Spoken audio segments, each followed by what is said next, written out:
நபிகள் நாயகம் ஸல்லல்லாஹு அலைஹி வஸல்லம் அவர்களின் காலத்தில் சஹாபாக்களின் பிள்ளைகளை பள்ளிவாசலிலே கொண்டு விடுவார்கள்.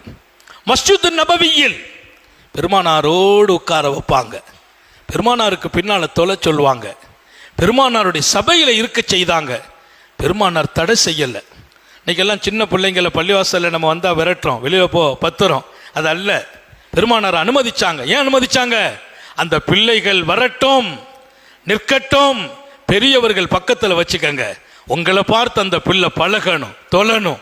என் பிள்ளையை தொழுகையாளியாக நான் ஆக்குவதற்கு, மார்க்கமுடையவனாக ஆக்குவதற்கு, மார்க்கமுடையவர்கள் இருக்கும் இடத்தில், ஒழுக்க சீலர்கள் இருக்கும் இடத்தில் பிள்ளைகளை கொண்டு வாருங்கள் என்றார்கள்.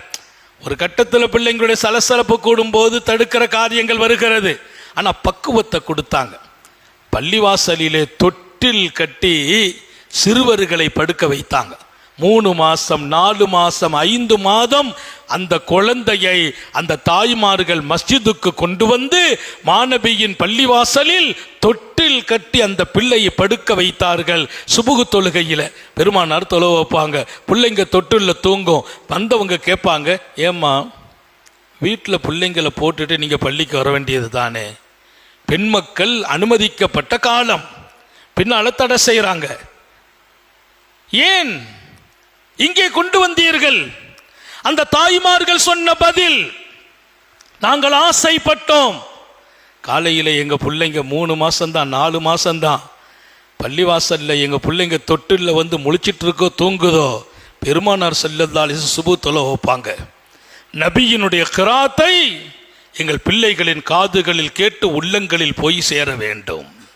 நபி ஓதும் கிராத், அந்த தொழுகையில் ஓதப்படுகிற வசனங்கள், அதுவும் மாநபி அவர்களால் ஓதப்படுகிற வசனம், எவ்வளவு பெரிய பாக்கியம். எங்க பிள்ளைங்க காதுல விழணும். பிள்ளைங்க தூங்குறாங்க, தூங்குனாலும் காதில் விழும், உள்ளத்தில் இறங்கும், நாளை எதிர்காலம் ஜொலிக்கும். இன்றைக்கு மதீனாவின் அன்சாரிகளாக பின்னால் வாழ்ந்தவர்கள் யார்? இந்த குழந்தைகள்.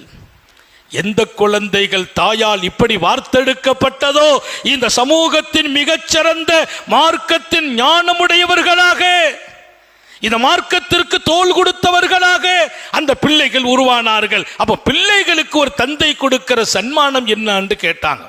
ஒரு தகப்பன் தான் மௌத்தார போது பிள்ளைங்களுக்கு விட்டுட்டு போற சன்மானம் எது? வீடுகளையா, வாசல் சொத்துக்களையா, நிறைய தோட்டங்கள் துறவுகளையா? இல்லை. ஒரு நல்ல தந்தை, மா நகல வாலிதுன் வலதா, ஒரு நல்ல தந்தை யார்? தன் பிள்ளைகளுக்கு அவர் விட்டு செல்லும் சன்மானங்களில் எல்லாம் மிகச்சிறந்த சன்மானம் வீட்டு வச்சுட்டு போறது, வசதியை கொடுத்துட்டு போறது, எல்லாத்தையும் விட மின் அதபி ஹசன், அழகிய ஒழுக்கத்தை கொடுத்து விட்டு செல்லுங்கள் என்றார்கள் நபிகள் நாயகம். என் பிள்ளைக்கு நான் கொடுக்கிற சன்மானம் அது, வெகுமதி அது.